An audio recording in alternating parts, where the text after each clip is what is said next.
boa noite, bom dia ou boa tarde, ou como dizem os franceses, bonjour, porque o bonjour serve para boa noite, bom dia, boa tarde.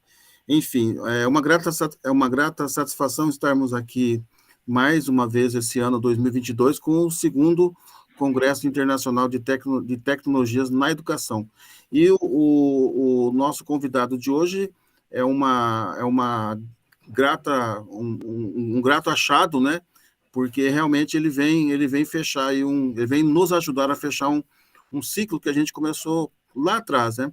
Mas antes de falar sobre isso, agradeço em nome do Unisalesiano, em nome da reitoria, a coordenação também dos cursos de engenharia, principalmente na pessoa do professor Nelson, está aqui, e também agradeço a presença aqui do professor Fernando Henrique, que tem sido nosso parceiro em vários projetos e tal, e nós estamos aqui falando do Unisalesiano de Araçatuba, e esse ano é um ano bem interessante, porque a gente retomou as atividades, e com isso, acredito que esse trabalho aí do Tiago Freitas possa vir a acrescentar em relação ao que nós temos procurado fazer durante esses anos. Então, Fernando, também você faça suas considerações, mas muito obrigado já antecipadamente pela sua colaboração aí todo esse tempo também. Por nada, professor. Obrigado, professor Edival, pela confiança, né? Pela parceria aí de tantos anos, né? Bom, eu sou o professor Fernando, como ele disse, dou aula na fisioterapia, na psicologia, na medicina aqui, em Araçatuba, no campus de Araçatuba, do Unisalesiano.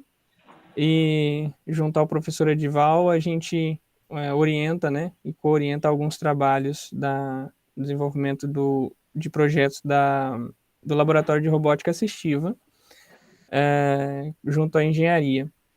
Eu sou fisioterapeuta, minha formação, e também engenheiro de mecatrônica. E é uma surpresa muito grande conhecer o Thiago, né? Obrigado, Thiago, pela sua participação. Principalmente que quando eu vi o currículo do Thiago, eu falei, mas não tá batendo, né? Não tá batendo a formação dele é médico veterinário, né?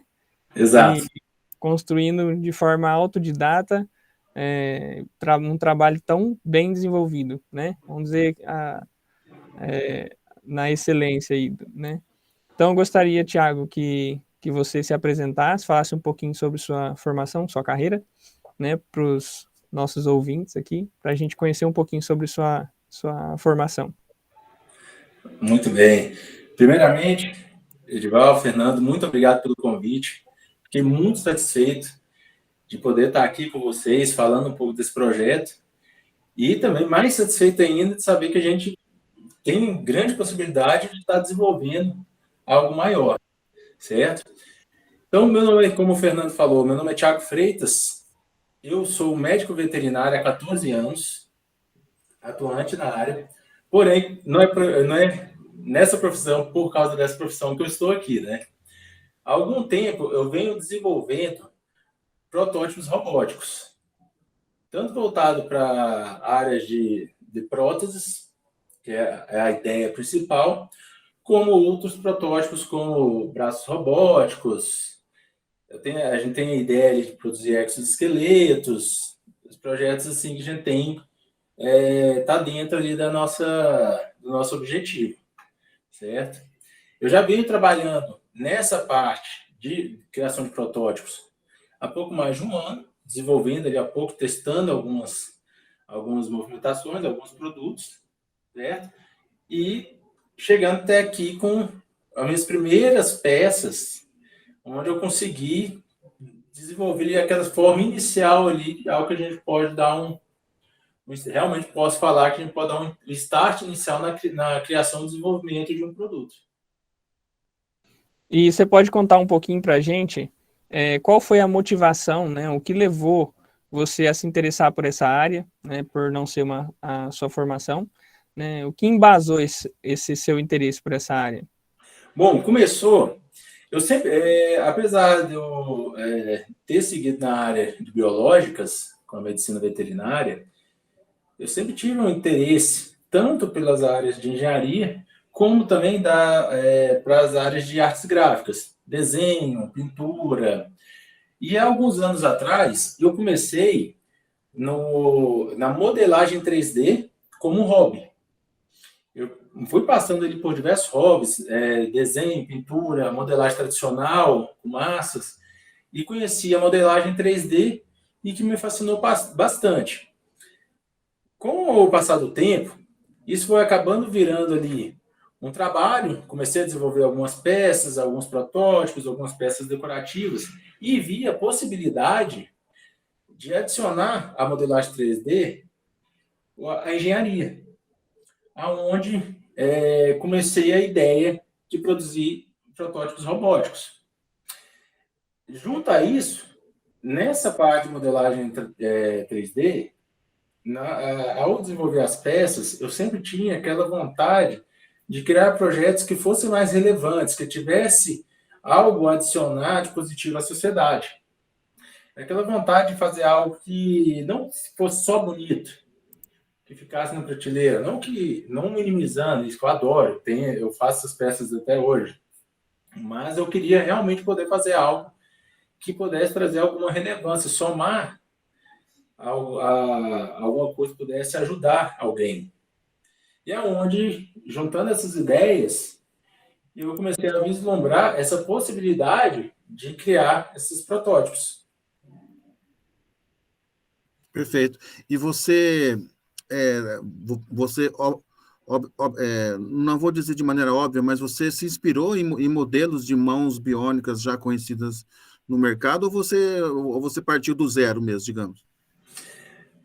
Inspirar diretamente, não. A minha inspiração, realmente, foi na cultura geek, com filmes, animes.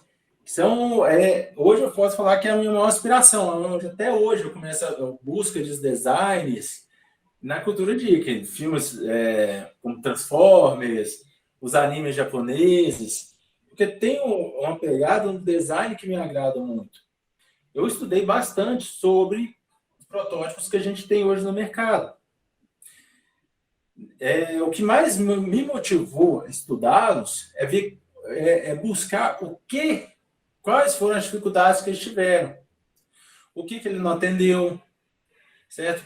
Por que um protótipo não foi tão divulgado. Muitas vezes a gente vê protótipos, a gente vai dar uma pesquisada na internet, busca ali informações, que a gente vê, nossa, cara, que coisa maravilhosa. E a gente se pergunta, mas por que não está tão divulgado? Será que é a funcionalidade? Será que é o preço dessas peças? Será que além de estar ali bonito, tem vídeos que demonstram o produto, toda aquela aplicação bonita? Será que realmente vai funcionar na realidade? Então, eu comecei a buscar essas informações vêm me ajudando a desenvolver essas peças. Essas peças, né? Pelo que eu já consegui visualizar, você tem um estudo, né? Lógico, que você já falou que estudou desenho, então você gosta de modelagem, então já de antemão eu sei que você tem busca um conhecimento de antropometria, né? Que é o estudo das medidas humanas, do movimento humano, né? Já seria a cinesiologia, né? E a cinesiologia, né? Que é o estudo do movimento humano, né? Então, para que você possa construir os movimentos mais naturais possíveis, né? Das articulações das próteses, né? Dos robozinhos. Então, eu percebi isso. E como que você conseguiu acesso, né? Ou como que você conseguiu perceber? Foi ao vivo, né? Você olhando o movimento da mão, por exemplo, ou você buscou isso em algum livro, ou buscou esse estudo de biomecânica, né, que a gente chama em alguma fonte, né? Então, eu me baseei nos projetos, eu sempre busco tentar não encaminhar no projeto sozinho, com apenas, vamos dizer, as informações que, vamos dizer, que está ali só ao meu alcance. Eu sempre estou buscando conhecimento de outras pessoas, para que possa incrementar nesse projeto. Então, eu conversei com terapeutas ocupacionais, com fisioterapeutas, para entender o que é a necessidade de uma pessoa que tem a necessidade de usar uma prótese, certo? Acaba que o meu conhecimento na biologia, na anatomia dos animais, me ajuda bastante também a entender como eu devo desenvolver as peças. E como eu tenho ali, eu sempre tive uma facilidade, como eu falei, nessas áreas de engenharia, eu preocupo muito também como desenvolver a movimentação, pensando em questão de atrito, aplicação de força, os motores que eu vou usar, como eu posso fazer com a movimentação seja de uma forma mais proveitosa, sem perder muita força naquele motor. Então, acaba que eu junto, são diversos fatores, eu junto vários conhecimentos para produzir a peça. Eu acho que faltou aí, né, professor Edivaldo, a gente perguntar para ele, né, onde você estudou, né, da sua carreira aí, né, da onde que você vem, qual que é o seu berço profissional, né? Acho que isso é importante. Eu sou de Patos de Minas, Minas Gerais, onde eu estou hoje, já residi em outras cidades. Eu morei por algum tempo no estado da Bahia, onde eu fiz minha formação em veterinária. Eu estudei na Universidade Estadual de Santa Cruz, em Ilhéus, e comecei a trabalhar imediatamente após a formatura. Morei no estado do Paraná por um tempo, voltei para Minas, onde eu resido já faz mais de 10 anos. Trabalhando nessa área, confesso que me ajudou bastante a entender também essa questão, voltando à sua pergunta inicial, porque eu trabalho com grandes animais, mais especificamente bovinos. Eu trabalho com cirurgia e clínica de bovinos. A maioria, vou fugir do tema um pouco. Muitas cirurgias de bovinos são realizadas com o animal em pé. O animal não deita. Ele não cede ele para deitar e realizar a cirurgia. A gente realiza cirurgias bastante invasivas com o animal em pé. E isso sempre me chamou a atenção, apesar de até estar acostumado a fazer isso, a gente tem que entender como é que funciona a locomoção do animal, como é que o animal pode ficar ali em pé, sabe? Como é que ele vai se manter em pé, sentindo um desconforto, até mesmo uma dor. E me fascina, sempre me fascinou essa questão da articulação, como é que ela se mantém ali, sabe? Firme. Eu acho muito interessante. Eu realizo algumas cirurgias articulares também, que me ajudam nesse processo. Eu acredito ali que a natureza, hoje os animais, ele vem aquela evolução da natureza e vem se aperfeiçoando. Quando a gente vê ali essa questão da anatomia animal, independente de qualquer que seja, se a gente tiver um olhar crítico, a gente vê ali uma beleza, uma evolução muito grande. Eu tenho me aplicado nisso. Inclusive, esses protótipos, nas articulações, nas movimentações, eu aplico muito essa ideia, onde eu busco um exemplo. Se o dedo tem que fazer um movimento de abrir e fechar, eu, avaliando a anatomia, eu vejo que não é simplesmente uma movimentação de um ângulo simples, que tem apenas um eixo e faz um simples movimento. Existem várias estruturas interligadas que facilitam aquela movimentação, que torna aquela movimentação mais natural, que permite uma maior variedade da amplitude de movimentos, e eu tento aplicar isso nos meus protótipos. O nome disso, né, que a gente chama na fisioterapia, é a artrocinemática, né? Tem a ortocinemática, que a gente sabe que é o movimento grosseiro, né, o grande movimento, por exemplo, de fazer a flexão do antebraço, por exemplo, é um movimento, né, ortocinemático. E o que você está fazendo é a desconstrução desse movimento em micromovimentos, né, que é a artrocinemática. Né? Isso é muito legal, porque você você descobriu isso sozinho, vamos dizer assim, né? Isso é muito interessante. Mas com certeza a formação em medicina veterinária Exatamente. foi aí Ajudou muito. decisiva, né? Porque a biônica, ela é toda inspirada na natureza, mas a mão humana, até onde eu tenho informação, ela é o tipo de garra, né? Biológica mais aperfeiçoada que existe. Não existe outro animal na natureza, me parece, que tenha desenvolvido um sistema de garras tão aperfeiçoado quanto a mão humana, né? Exatamente, porque adicionado à anatomia, a gente tem o controle motor, né? E Perfeito. O nome do meu projeto, que é o projeto Mimesis, tem tudo a ver com toda essa informação que a gente está passando aqui. Exato. Informação da natureza, esse design que a natureza produz. Exato. Maravilhoso. Bom, vamos aí então ver o que você fez, como você fez. Você vai nos dar uma aula agora, exatamente para os nossos estudantes de engenharia, para que eles tenham até uma inspiração, né? Claro. De como desenvolver algo tão complexo. A gente sabe que, por exemplo, na própria arte, né, nas artes plásticas, a mão humana é uma das partes do corpo mais difíceis de fazer. É verdade. Justamente porque a mão não é simplesmente 5 dedos ali, né? Não, a mão tem toda uma biomecânica, né? Totalmente diferenciada de movimentos, e principalmente o polegar, né? O polegar parece que é um dedo com movimento muito complexo. Esse deu trabalho. Esse deu trabalho demais, viu? Realmente. Bom, então vamos falar um pouco, se me permite, como é que eu desenvolvo as peças. Sim. No modelo 3D, a gente já usa o computador, logicamente, e depois eu demonstro um pouco das peças, pode ser? Perfeito. O software que você Perfeito. usa. Exato. O software que eu uso, ele é o ZBrush. Ele é um software bastante conhecido para quem usa modelagem 3D, e eu considero um dos mais completos softwares que existe hoje. Por quê? Ele me dá uma ampla gama de possibilidades de criar uma peça.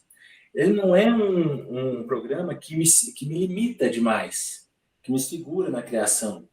Então, para chegar ao mesmo modelo, tem diversas formas, diversos caminhos que eu posso seguir. Isso me dá uma liberdade de produzir essas peças para que eu possa usar realmente, como posso falar assim, eu posso realmente abusar desse design, sabe? Desse design que a natureza criou, dessa gama ali de movimentos, como o Fernando comentou. Isso me dá o ZBrush me dá essa possibilidade de extrair o máximo possível de um design. Então, eu não fico preso a um design mais, como pode dizer, mais voltado para a engenharia, ali do CAD, que é um design mais, como falo... É mais mecânico, né? Mais mecânico. Exato, obrigado, Dival. Então, hoje eu tenho usado exclusivamente o ZBrush, dessa possibilidade, e para produzir os protótipos, eu uso a impressão digital. Todas as minhas peças eu tenho usado as impressoras de resina. Só para ambientar um pouco, quem não está muito por dentro dessa área de impressão, hoje no mercado, basicamente, a gente tem 2 tipos de impressora. Impressoras de filamento, onde a gente tem fios de polímero plástico, onde ele é derretido e é depositado em uma mesa onde vai produzindo a forma que a gente deseja. E tem a resina, que é um produto líquido, e sob o efeito de uma luz ultravioleta, ela vai solidificar, e ela vai solidificar naquele formato que a gente deseja. Quero puxar um pouco também do projeto, para o entendimento que essa fase inicial, onde a gente está aqui conversando agora, o nosso objetivo não é produzir uma peça final, uma prótese de mão final. Estamos aqui produzindo protótipos onde iremos usar para as pesquisas, para realmente poder desenvolver uma peça final, uma peça que realmente tenha funcionalidade para uma pessoa que necessita dessa prótese. Correto. A impressão, como eu estava falando, ela veio de de certa forma, uma tecnologia nova ainda, né? Tem poucos anos ali que ela realmente ficou acessível ao público e possibilitou toda essa criação, esse desenvolvimento desses protótipos que antes só ficava no papel. Porque para chegar a produzir uma peça final como essa, que é uma peça funcional, ela realmente tem todos os movimentos ali que eu propus nessa peça, a gente não conseguiria fazer de uma forma viável. Ficaria muito caro produzir cada pedaço aqui, cada componente. A exemplo dessa mão que eu estou segurando aqui, ela tem 90 partes. São 90 peças impressas que a gente une ali. Se a gente tivesse que produzir ali de forma convencional, como antigamente, produzir moldes, tudo se torna totalmente viável. Então, a impressão 3D veio para facilitar e baratear essa criação, para tornar possível essa criação. E também tornar possível até a fabricação de peças, de protótipos para uso final mesmo. Certo? Então, a ideia aqui é criar esses designs de protótipos robóticos para avaliar a sua funcionalidade, suas movimentações, as suas aplicações, para que também a gente possa utilizar nas pesquisas de desenvolvimento de prótese, onde a gente sabe que não é só a peça que vai ser fabricada, tem toda aquela interface de comunicação com a pessoa, como é que essa peça vai movimentar, como é que a pessoa vai, vamos dizer, de certa forma, dar o comando para aquela peça, para protótipo, para a peça, né, fazer o movimento correto. E, professor, o senhor, com certeza o senhor sabe bem que quando a gente tem ali, você desenvolve algo, essa interface de movimentação, se não tiver uma peça funcional lá na ponta, não funciona, não vai para frente. Não, não vai, não vai. Isso aí a gente pode dar como exemplo, né? O professor Edival foi meu orientador de TCC na engenharia e nós montamos um grupo de pesquisa, né? Teve bolsa também, do CNPq, né, professor? Sim, e também bolsa interna também E do Unisalesiano também, tivemos bolsa, né, para os alunos do PIBIC, para né, participação, inclusive a gente ganhou prêmios, né, o professor teve esse mérito aí, e é justamente da comunicação, né, a gente fez essa comunicação de uma interface cérebro-máquina com uma prótese.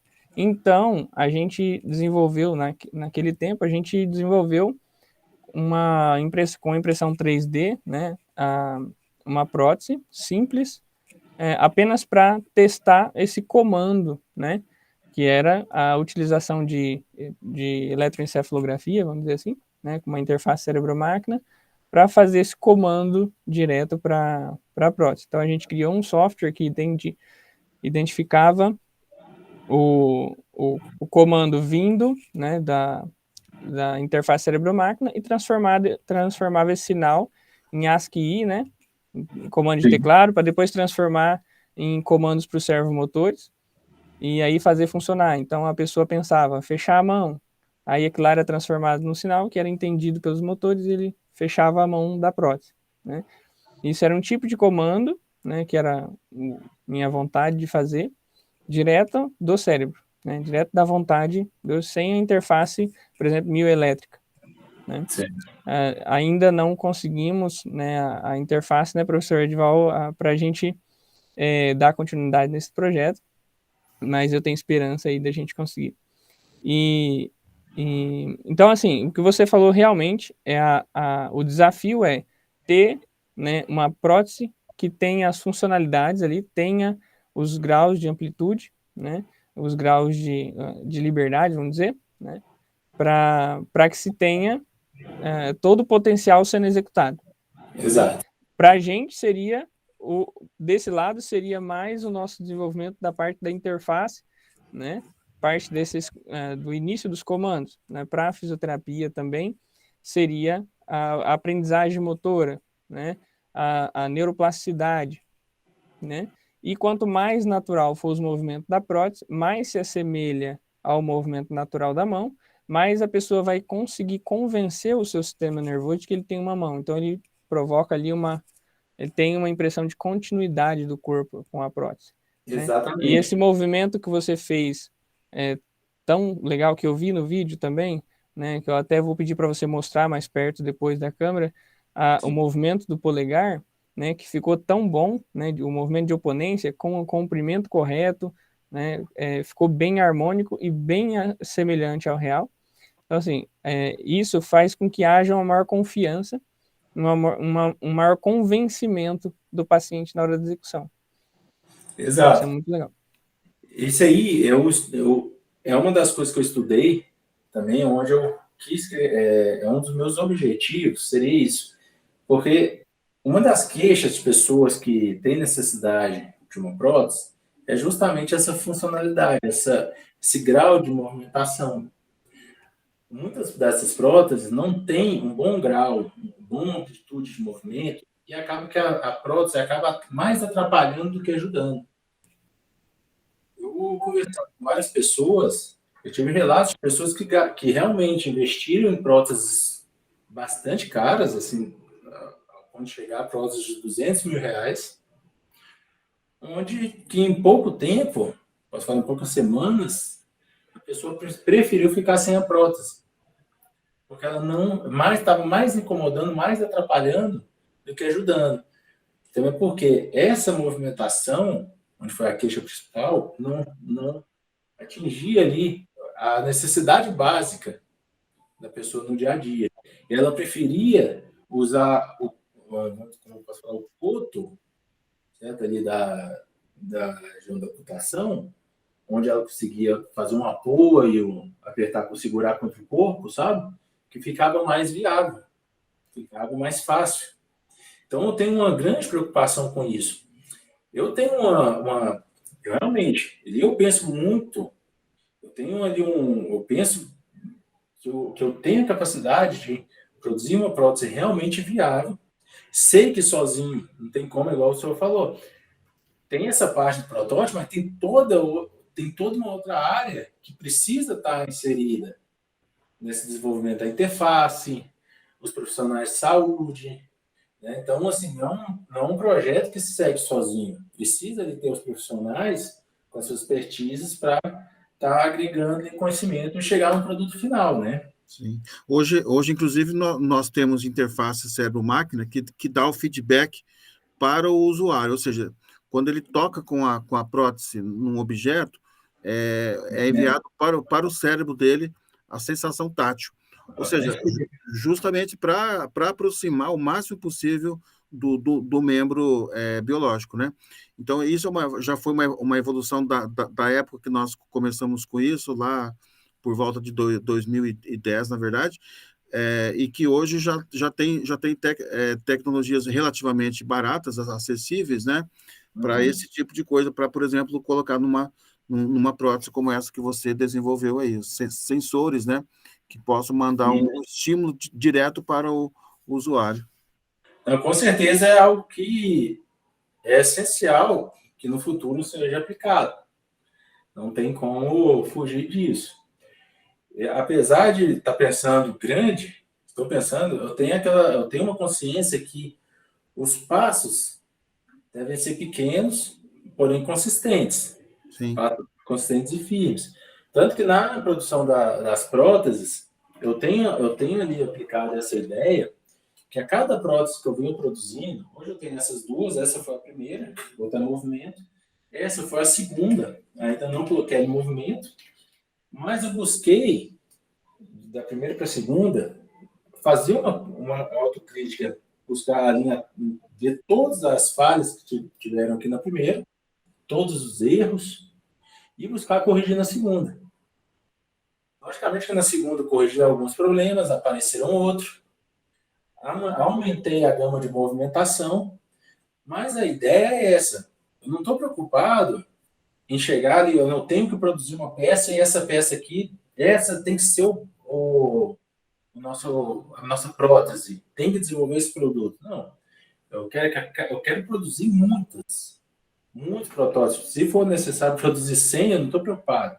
Desde que a cada protótipo que eu venho desenvolvendo, eu consiga ter uma expertise maior e estar melhorando, criar uma evolução naquela peça, para que chegue no sistema que o senhor comentou, chegar no final de um protótipo pronto, na verdade, aquilo que eu falei, né? De chegar no protótipo numa peça pronta e ter aquela desaprovação.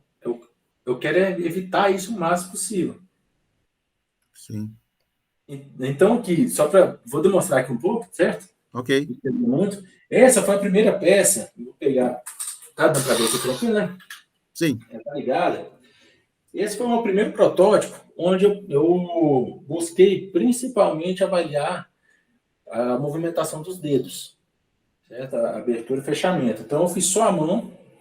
A minha ideia também era fazer com que todo o sistema de motores e articulação tivesse na palma da mão. Por quê? Muitas próteses que a gente vê aí no mercado, o sistema de movimentação acaba pegando a parte do antebraço também. Porém, uma pessoa que tem só a mão fica limitado ao uso de uma prótese. Então, nessa primeira prótese, busquei ali o movimento das mãos e testar se o sistema vai funcionar todo dentro do punho, certo? Deixa eu ligar aqui para mostrar para vocês. Você usa um Arduino Uno mesmo? Isso. Ou é o Mega? Não, Arduino Uno. Os testes de movimentação, eu tenho usado o Arduino, certo? Porém, a gente sabe que numa prótese, num modelo final, são outros sistemas. Sim. Mas aqui, como objetivo são testes de movimento, eu usei motores, são servomotores, que na prática eles não são usados como produto na peça final, mas nos permite fazer todas essas testagens. Sim. De uma forma mais viável. Então, são produtos que a gente consegue com uma facilidade.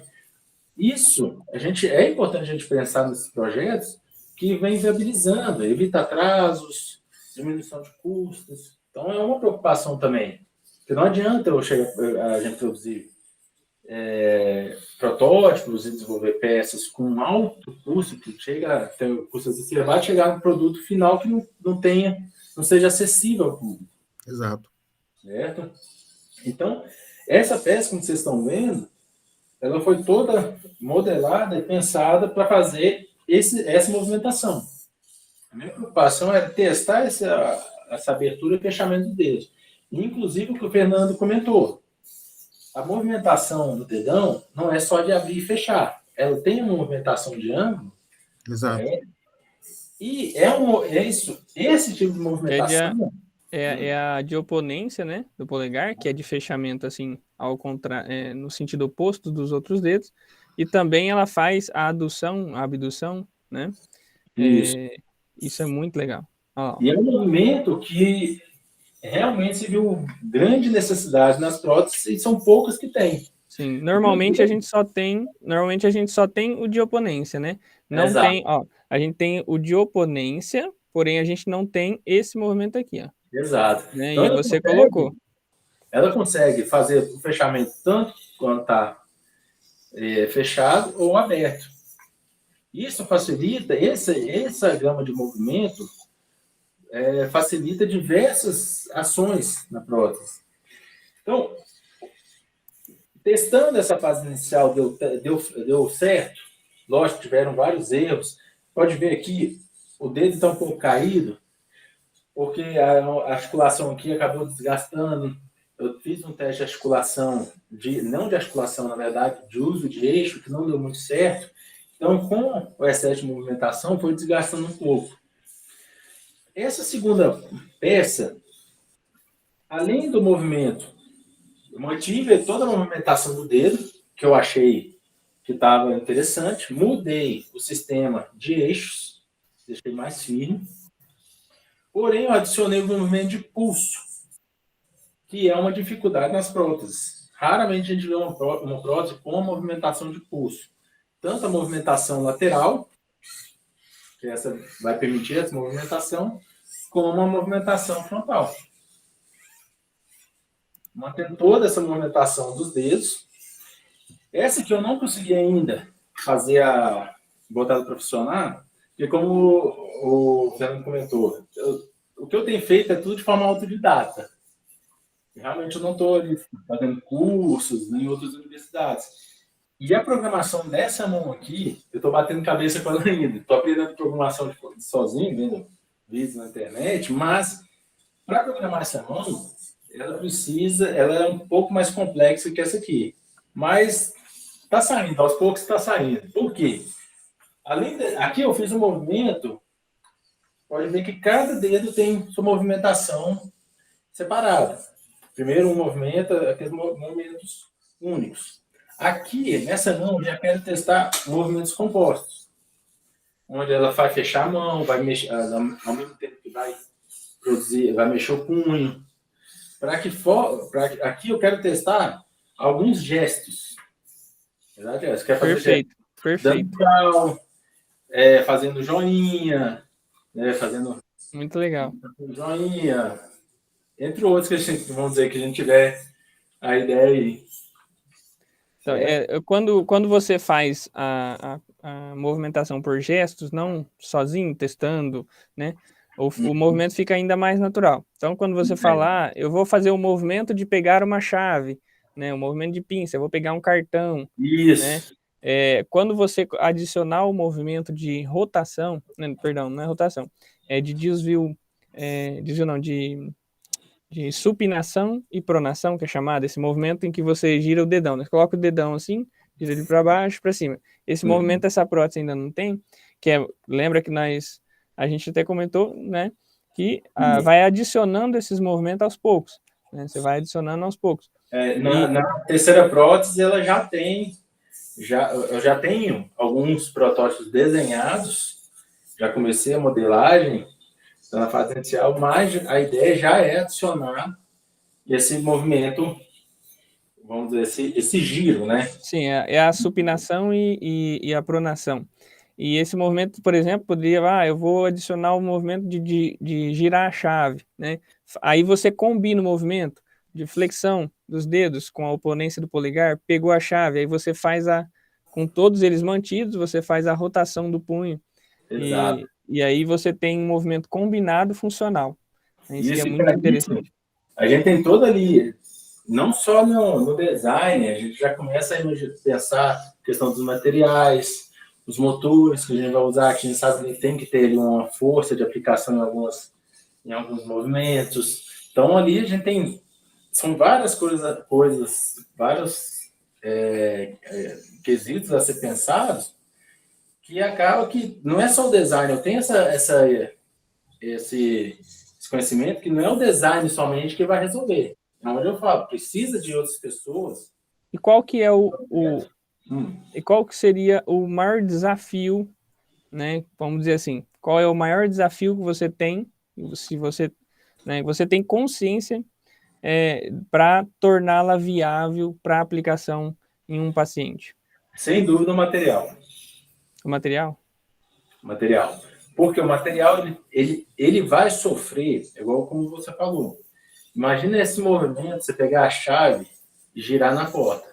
Existe aquele peso, aquela tração, correto? Aquilo ali vai forçar muito as articulações, né, dos dedos. E ali cria aquele sistema de alavanca das articulações. Então, a gente tem que pensar ali que tem que ser material que resiste àquelas pequenas tensões. Tensões em pequenos pontos que podem sofrer ruptura. Certo? Motores, eu já tenho estudado alguns exemplos, e acaba que a gente consegue, já tem motores no mercado que podem trazer uma certa funcionalidade, seja viável numa prótese. Na impressão em resina, na impressão em filamento, a gente consegue, pela geometria do preenchimento, por exemplo, se eu coloco preenchimento triangular, se eu coloco preenchimento em linha, se eu coloco em colmeia, você alterar substancialmente a resistência da peça. No caso da impressão em resina também ou não? Você consegue alterar isso? Consegue sim. Porém, no filamento, como é feita o tipo de construção da impressão, de repente, a forma como você faz essa aplicação desse preenchimento, muitas vezes favorece realmente ali a estrutura da peça. A resina não. A forma que é construída, esse tipo de preenchimento não vai favorecer Ah, certo. a força. Então, todas essas peças, elas são produzidas de forma sólida, Certo, sem, entendi. sem Mas, nenhum tipo de... entendi. Mas já existe resina com fibra de carbono, por exemplo? Com fibra de carbono, ainda não, pelo menos eu não tive nenhum conhecimento, certo? O que eu sei que existem resinas de metal, que tem grânulos de Ah, metal, onde a gente consegue produzir essas peças e fazer um processo de chama sinterização, sintetização onde, laser. exato, onde a gente vai, é como se finalizasse a peça, deixasse ela sólida, somente o metal, que ela até então é uma resina misturada a grânulos de metal. Sim. Usa a sinterização para deixar somente a peça de metal. Inclusive, corrigindo aqui, se eu não me engano, não é a resina, se eu não me engano, é em filamento. Né? Tem esse material. Hoje, a gente tem resinas de alta resistência, inclusive, para produzir essas peças, eu utilizei esse tipo de resina, ela tem uma resistência muito alta, porém, tem aquelas questões, como são peças muito pequenas, articulações muito pequenas, a gente tem que ter essa preocupação ainda, de que, ao sofrer uma torção numa pequena articulação, pode vir a romper. Só que eu acredito que não vai demorar muito o surgimento de novas resinas com maior resistência. Então, eu acredito que isso é uma questão de tempo, pouco tempo. Então, é uma coisa que eu sei que é a maior, eu acredito que seja o maior desafio, porém, não demora a surgir uma solução. No caso, eu tenho uma questãozinha importante, né, para a aplicabilidade da prótese no paciente, né?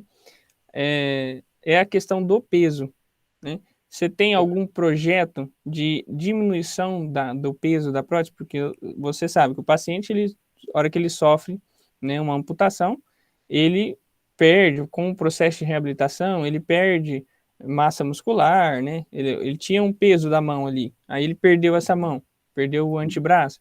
Então, ele perde muita massa muscular e a resistência. Então, na hora que você coloca uma prótese pesada, a mais pesada do que a mão original dele, né? Ele não vai conseguir utilizá-la de forma eficiente e também pode ser que ele se recuse a utilizar, né? Como é o caso que você falou. Então, Isso. tem algum projeto, alguma coisa assim que possa, um direcionamento assim para diminuição de peso? Sim, eu tenho duas questões nessa característica que você falou. Uma, essa questão do material, realmente, porque não adianta a gente falar assim, não, a gente tem um material resistente, mas vamos botar uma peça com mais volume para dar mais resistência, a gente não pode fazer isso. Então, a gente tem que pensar peças um material de alta resistência, onde a gente consiga produzir uma peça com, de repente, uma espessura mais fina, realmente pensando nessa questão do peso.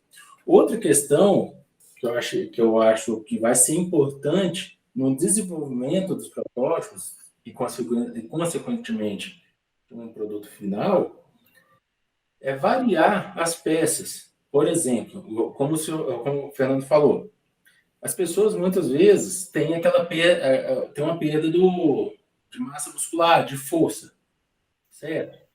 Então a gente pode pensar em próteses, como posso falar, umas próteses iniciais, de uso inicial, onde a gente tem ali uma menor gama de movimentação, para diminuir o peso, para que a pessoa possa fazer uma adaptação. Por exemplo, em vez de fazer que seja um movimento dos dedos separados, faça junto, mas para que permita uma adaptação da prótese e, naturalmente, esse tipo de prótese se torna mais leve. Seria a prótese vamos dizer, uma prótese de transição, né? Então, exatamente. É importante a gente pensar em algo assim, porque eu também vi essa dificuldade, conversando com as pessoas da área, que é essa adaptação do uso da prótese. Muitas vezes a pessoa não consegue adaptar, ou seja por encaixe, ou realmente não consegue se adaptar ao uso dela. Então, isso, num projeto desse, a gente tem que pensar também. E tem que pensar logo Uma no coisa início. sim. Uma coisa importante que você falou, nós conversando antes, foi em relação à facilidade que o software tem de você, pelo que eu entendi, né, de você produzir peças com um design um pouco diferente. Porque, por exemplo, suponhamos que uma pessoa ela não considere tão interessante do ponto de vista estético esse desenho que você fez aí, e ela vai preferir uma prótese com um design mais próximo da mão real, digamos assim, né? Então, nesse caso aí, seria possível você produzir a mesma funcionalidade aí, biomecânica, né? Mas com o desenho diferente? Sim, é possível. O design, eu considero que não tem limites. Dentro do projeto que, vamos dizer, dentro do espaço aplicável, o design não tem limites. Além do que, esse projeto, buscando ali a questão do design da natureza, ele não tem, ele tem. O que eu busquei? Uma cópia, de certa forma, da estrutura do corpo.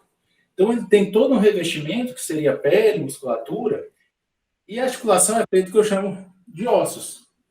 Então, em próteses, normalmente a gente tem uma peça única. Você tem ali o dedo, total, vamos dizer, a ponta do dedo, uma peça única. Porém, aqui, eu tenho a capa, tem a estrutura de contato, favorece a pegada, e internamente eu tenho várias peças onde realiza a articulação do dedo.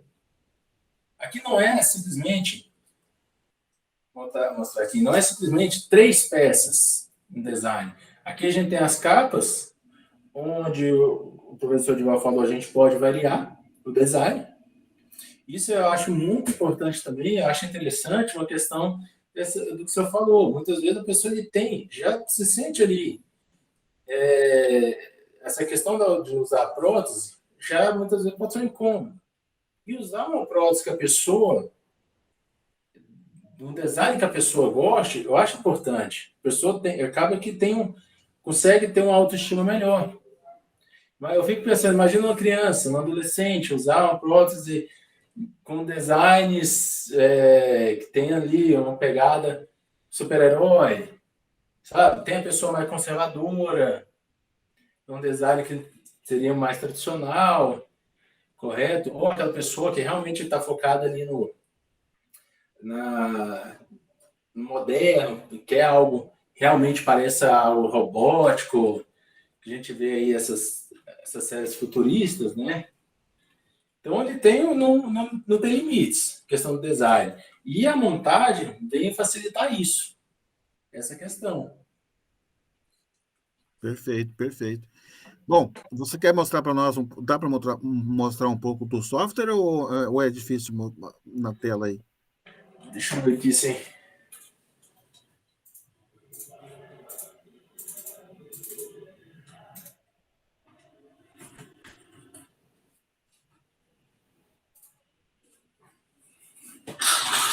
Demora um pouquinho para abrir, mas...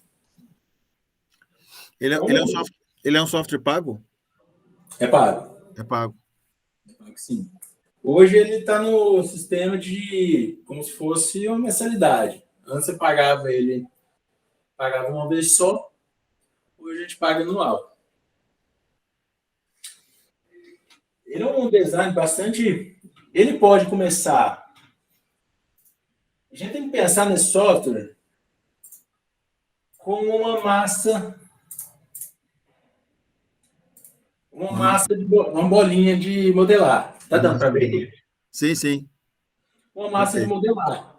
essa massa de modelar, a gente consegue modificar ela de diversas formas, sabe? Interessante, hein? Bacana. É a mesma coisa, como se a gente estivesse pegando uma massinha de modelar e esticando ela.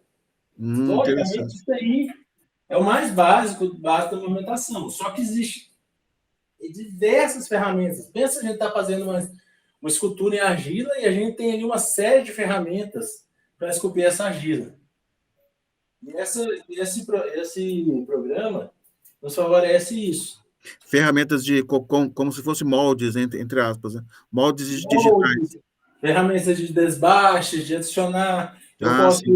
Eu posso, por exemplo, tá faltando massa, adicionar massa, sabe? Certo. Então, assim, é muito variado. Eu não considero um programa muito intuitivo. Ele tem, eu acho que é o programa mais complexo que eu já usei. Mas ele dá para aprender a usar. Não é algo difícil, não é inatingível. Ele tem muita funcionalidade. Eu considero que eu não conheço nem metade do programa ainda. Mas se eu conhecer nem metade, já ainda dá para produzir.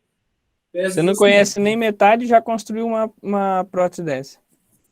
Puxa vida. Cara, é incrível. Assim, cada menu que a gente abre aqui tem tanta funcionalidade que e abre o menu, já aparece várias outras, sabe? É muita coisa. Mas é um programa fantástico. Essa funcionalidade dele, essa gama aqui de comandos, que dá essa liberdade de produzir qualquer tipo de peça. Eu não vejo um limite para ele, verdade. É o ZBrush. Interessante. Eu vi um software desse há muitos anos atrás, que se chama Leonardo, e foi no Campus Party, em São Paulo. Só que o Leonardo, ele é assim, ele tem sensores, você posiciona na tela do PC, ele tem sensores, e você, como se fosse com uma caneta, você vai fazendo essa modelagem que você faz com o mouse, né? Só que ao invés de ser com o mouse, é com tipo de uma caneta mesmo. Esse também aqui usa uma caneta. Não dá para fazer no mouse, não. Você faz. Então você usa caneta. Sim. Dá para fazer no mouse, mas fica muito mais difícil. Então eu uso uma mesa digitalizadora, isso aí, né? Digitalizadora. Isso mesmo. Essa mesa eu uso mais inicial, mas hoje eu tenho um display, uma tela que eu faça o desenho diretamente na tela. Que legal. Eu posso eu não esqueci o nome. Mas é como se eu estivesse fazendo ali uma pintura na tela mesmo.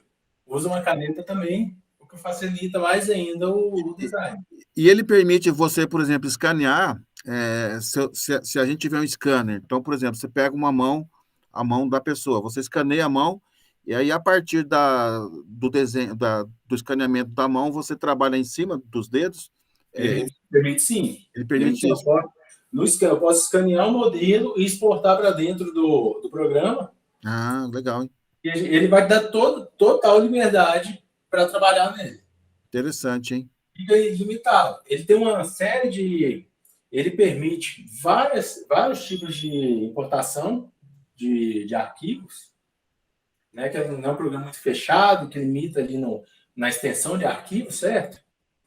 Então, ele permite ali que a gente exporte de diversos outros programas, seja de scanner, seja de outro programa de modelagem, ele permite que a gente traga o projeto para dentro. E a malha, que a gente chama de malha. Quando a gente vê um modelo, a gente chama de malha. A malha, ela fica livre, de certa forma, para a gente poder modelar. Ela não limita o nosso trabalho.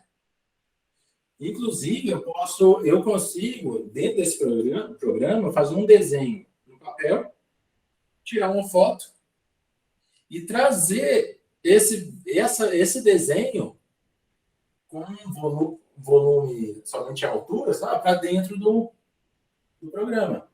Interessante. Ele transforma uma figura de 2D em 3D. Mais ou menos isso.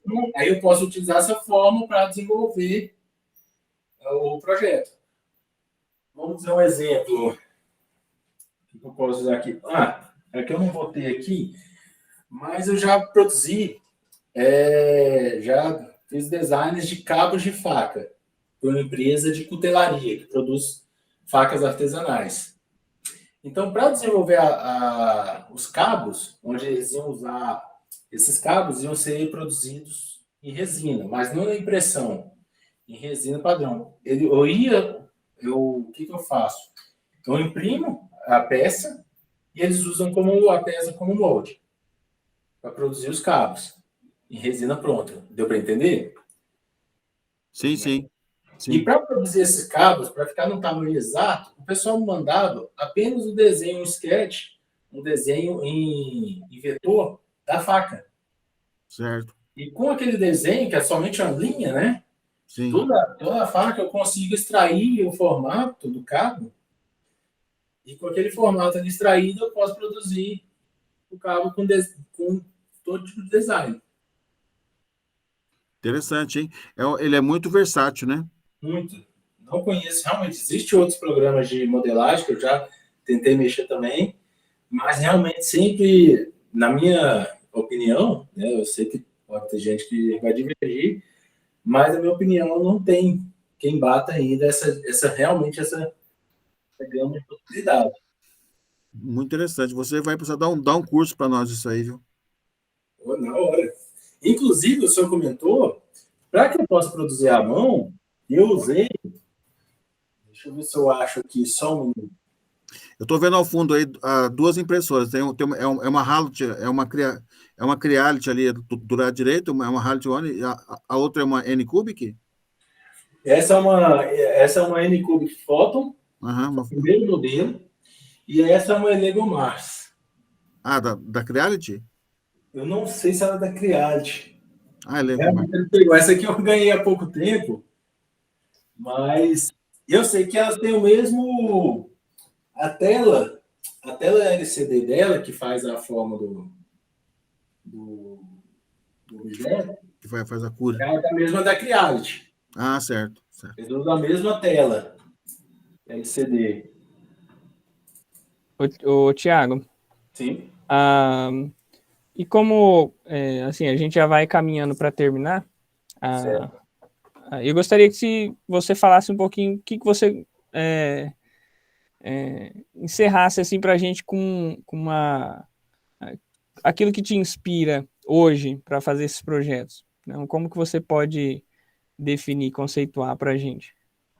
Não, e mais ainda, e mais ainda. Só complementando, né? Não, o Thiago ia mostrar alguma coisa aí, Thiago? Desculpa. Perdão.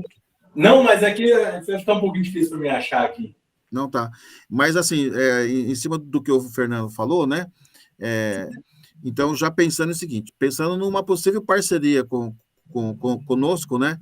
O que você esperaria que nós pudéssemos desenvolver juntos? O que você esperaria para um futuro? Vamos pensar de forma mais objetiva, mais pragmática. Por exemplo, no próximo ano, o que desenvolver aí? O que você acha que poderia ser aquilo que caberia a nós, né? A nós, eu falo aqui do Unisalesiano, né, o professor Fernando, eu, todos os nossos estudantes aqui de engenharia e também de fisioterapia, claro, né? Em relação ao que você já fez, o que você esperaria? Bom, Edivaldo, Fernando, eu considero o meu projeto uma pequena parte de um todo. Eu realmente não quero ser aqui da onde humilde, não, mas assim, eu sei que o meu objetivo é realmente produzir, que seja uma prótese, que seja alguma peça que realmente, alguma peça robótica, voltada para robótica e não para prótese. Eu não tenho ali essa limitação, mas que seja algo que realmente possa servir, que tenha, como eu falei, a relevância, que sirva a sociedade, que tenha uma importância. Eu sei que sozinho eu não vou conseguir fazer isso.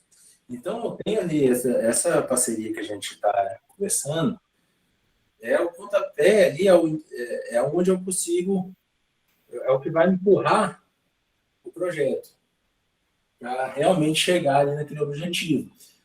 Eu tenho essa noção que sozinho eu não vou a lugar nenhum. E esse projeto precisa ter essa soma de experiências. Sim. E eu tenho essa noção que uma universidade já é uma soma de experiências, concorda? Então, ali é algo que realmente pode dar um encaminhamento nesse projeto, um encaminhamento mais seguro, mais sólido e com uma possibilidade maior de realmente chegar no nosso objetivo. E além, né, que a minha ideia, como eu falei, eu não estou aqui produzindo uma peça final, eu estou desenvolvendo protótipos para que esses protótipos possam ser utilizados em diversas áreas. Por que não começar a gente desenvolver algo pensando em exoesqueletos, que foge, é a mesma área, mas já está um pouco diferente do protótipos. Órteses também, né? Órteses. Braços robóticos, utilizando para a indústria. Pode pensar em braços robóticos com maior gama de movimento. Pode ser usado tanto para a medicina como para a indústria fabril. Certo? Então, eu acredito que com a parceria com a universidade, onde a gente vai ter diversas pessoas com expertises diferentes e que estejam engajadas no projeto, querendo ali criar algo que realmente seja importante, acho que tem tudo para dar certo. É onde a gente vai dar esse encaminhamento, sabe? É onde eu vislumbro que realmente isso pode gerar algo de bom. Eu acredito assim, né? A especialização, né, nesse caso, né? Ou seja, o aprofundamento em cima da técnica ou das técnicas que você mesmo já desenvolveu, né, em relação ao uso do software e que nós também aqui desenvolvemos em relação à questão de automação ou controle, seria bem interessante, porque, na verdade, quanto mais a gente conseguir se especializar nisso, né, quanto mais a gente conseguir otimizar o funcionamento disso, não é, a gente pode encaminhar projetos aí para agências de fomento, não é? E até pensarmos em patentes também, né? Em patente e participarmos aí de feiras internacionais e publicação técnico-científica, que também é uma coisa que a gente leva muito em consideração, porque isso dá um diferencial muito grande a um projeto como esse, quando você tem aí uma quantificação de resultados, né? Quando você tem medidas aí realizadas nos protótipos, né? Então, acho que tudo isso é possível de ser feito e a gente já pode começar isso meio que imediatamente, acredito, né? Com certeza. Eu também acredito. Para mim já começamos. Sim, sim. Perfeito. Bom, e eu gostaria de agradecer, né, o seu tempo, né, disponibilizado, a presença aqui com a gente nessa nossa mesa, vamos dizer nossa mesa redonda, né? Essa troca de experiência é muito boa. Eu gostaria muito de agradecer o professor Edival também pela oportunidade, pelo convite, para eu estar participando aqui com vocês. Aprendi muito com você, Thiago. Parabéns mesmo pela sua dedicação, né? Eu diria que isso tá muito fora da curva. Você está muito fora da curva mesmo. Não, Parabéns mesmo pelo seu... realmente poder melhorar ainda mais. Não, com certeza, é o caminho. É o caminho. Tá? Eu gostaria de agradecer muito. Obrigado mesmo. Professor Edival? Bom, eu tenho um costume muito feio, né? Mas tem uma amiga minha que ela me freia em relação a isso. Ela fala assim que a gente tem que primeiro dar, né? Primeiro você tem que oferecer bastante ao universo e depois o universo vai te retornar, né? Mas eu não posso deixar de mencionar como nós nos conhecemos, que foi exatamente na Mega. Deixa eu ver se eu falo correto hoje o nome do evento. É um nome meio comprido, Mega Show, né? É isso? Mega Expo 3D BR. Não, a Mega. Mega Expo 3D BR. Isso, que é um evento, é o maior evento de impressão 3D do Brasil, e acontece em mais de uma edição aí durante o ano, né? E que realmente foi assim o que foi o que impulsionou a gente ter se conhecido, mas que de agora para frente espero que a gente possa levar essa tecnologia aí também para eventos na área da saúde, na área da mecatrônica, né? Enfim, e ter uma divulgação nacional e quem sabe, né? também internacional. E tenho certeza que esse é o nosso pontapé inicial. Então, te agradeço muito, muito, Thiago. Te parabenizo também pela sua coragem, pela sua dedicação, o quanto você deve ter perdido aí noites e dias e horas, né? A mulher brigou bastante, viu? Imagino, né? Você com família, tudo, mas realmente eu lembro de uma pessoa, eu vou falar o nome dela, porque não é problema, ela nos autoriza isso, né? Que é a professora Genilda, lá de Valparaíso, e que nós, inclusive, estamos devendo para ela um aperfeiçoamento de um exoesqueleto. E esses dias, desde quando eu te conheci, Thiago, que eu venho pensando nisso, nós não conversamos ainda sobre isso, né, nós com você, mas a gente vai conversar, porque ela é uma pessoa muito inspiradora, porque é uma pessoa que sofreu um acidente, né, automobilístico e ficou paraplégica, e ela conta que a gente possa trabalhar aqui para ela, né, no sentido de desenvolver um exoesqueleto, né? Nós fizemos uma versão, mas ainda não ficou o suficientemente adequado, e agora, quem sabe, né, Fernando? Com essa parceria a gente possa... É um dos projetos que eu tenho muita vontade de desenvolver e já venho pensando em como fazê-lo já. Sim. E fora, sem contar as pessoas que nós conhecemos, né, que chegaram até nós aí com necessidade de próteses de membro superior, né, Fernando? Então, nós temos bastante pessoas, né, e tenho certeza que o Unisalesiano vai nos dar, não, sempre nos deu, né, sempre nos deu e vai continuar ainda ampliando essa colaboração. Então, nosso muito obrigado mesmo, né, e desejo a você toda a sorte do mundo, né, para que a gente possa fazer um trabalho bacana em conjunto para ajudar as pessoas, né? Edival, Fernando, eu que agradeço essa oportunidade, está sendo uma oportunidade muito grande para mim, e assim, para mim é uma satisfação muito grande estar aqui conversando com vocês, ter recebido esse convite, sabe?